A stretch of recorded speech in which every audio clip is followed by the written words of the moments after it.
Hello, my name is Kevin Avellino, and you're watching my financial literacy project. So, you may be a junior or a sophomore, and you may not know what you want to do with your life. And that's okay, because I was just like you once. In fact, I want to be a guitar player, but it doesn't really pay out that well. But that led me to wanting to understand what financial literacy even is. So, what even started this journey? Well, after reading this book called Rich Dad Poor Dad, my life is forever changed.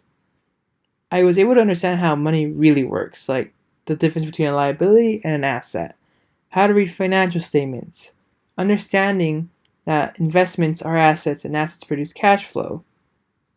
Now, what even are investments? Well, investments can be stock in the stock market, bonds, real estate, gold, Bitcoin, or even a degree from a college. And here's this really fancy chart. And basically, what you need to understand from this chart is that the difference between a rich person and a middle class person is that the rich just keep buying assets. These assets produce money, which allows them to pay, off their expenses, which means they have extra money to buy more assets, which in turn means they have more assets, which produce more money, which is just a positive feedback loop. Now let's look at the middle class. You have a job pays for expenses, and after all your expenses, you have nothing left to invest with, which means you're just kind of stuck.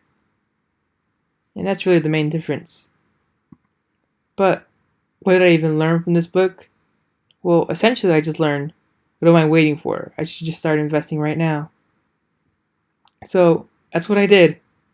I invested in the stock market, and honestly, I really messed up. I bought stocks, but I didn't really like the measly return of 8% per year, so I decided to learn about option trading, which is highly risky. I don't recommend it. I lost 40% of my principal, and then I asked for a loan from my friends. Then I lost 70% of that loan, but then after 10 months of waking up at 6 a.m. to just trade at the opening hour of the stock market, I was eventually able to get a 100% return on investment, but I realized at the end of the day that this was just not sustainable. So what I learned from my shenanigans: be willing to invest what you're willing to lose. And just invest in what you believe in. And after those 10 months of work, I was still in the stock market, but I was not going to do all these risky plays I was doing. But then I saw GameStop just crash. And then I just couldn't believe my eyes. How was it possible that all these brokers could manipulate the price by just saying, we're not going to let you trade GameStop anymore? And I thought, that's not fair. That's not right. This is totally corrupt. I just stopped believing in the stock market altogether. So what did I do? I just pulled out all my money. And then I saw this article about Dogecoin.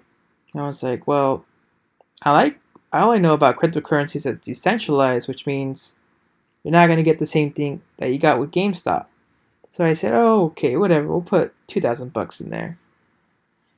And it just started. The chart started going from 2 cents, 4 cents, 8 cents, 20 cents, 40, 50, 60. I just couldn't believe my eyes. The amount of capital I just earned was astronomical. And during that time, I was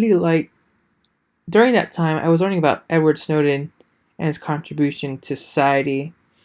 And with all this newfound capital, I decided I should totally be allocating all this capital to different things. And I do truly believe in what Snowden did. So I really did start getting into the crypto ecosystem about privacy, decentralized finance, etc., etc., etc. But I invested in what I believed in.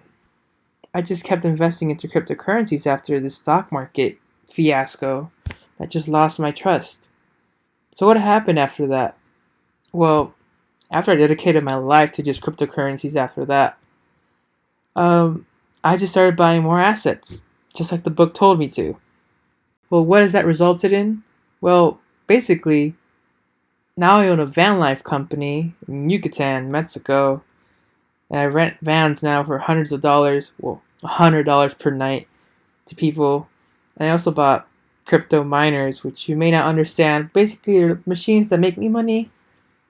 And from all these assets I have, I realized, hold on, my assets create cash flow, and this cash flow is bigger than my expenses. But I'm not rich. What have I just done? I'm financially free. I just I just can't believe it. After all this time investing, I didn't realize that I was doing what the book told me to do. And I just can't I just kept I just couldn't believe what was happening when I realized this point of financial freedom I achieved. So what did I do? I just started educating myself more about financial literacy, and I learned about credit scores and NFTs and even more ways to get passive income. And the world just really opened to me. The world, my world just expanded.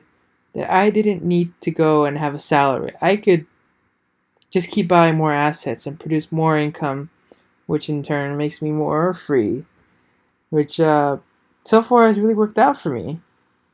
And so, yeah, I really do recommend investing. Well, learning about investing. And for anybody who does decide to invest, please take care of yourself. This is a very big warning. Don't go into Ponzi schemes. Don't go into people who try to sell you courses. Don't listen to the YouTube comments.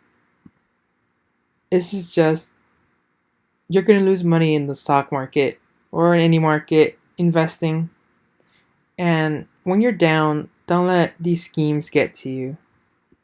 But all I can really say is good luck. This is your life, and you miss 100% of shots you don't make. So take risk, educate yourself, discipline yourself, and you will surely become the 1%. Thank you.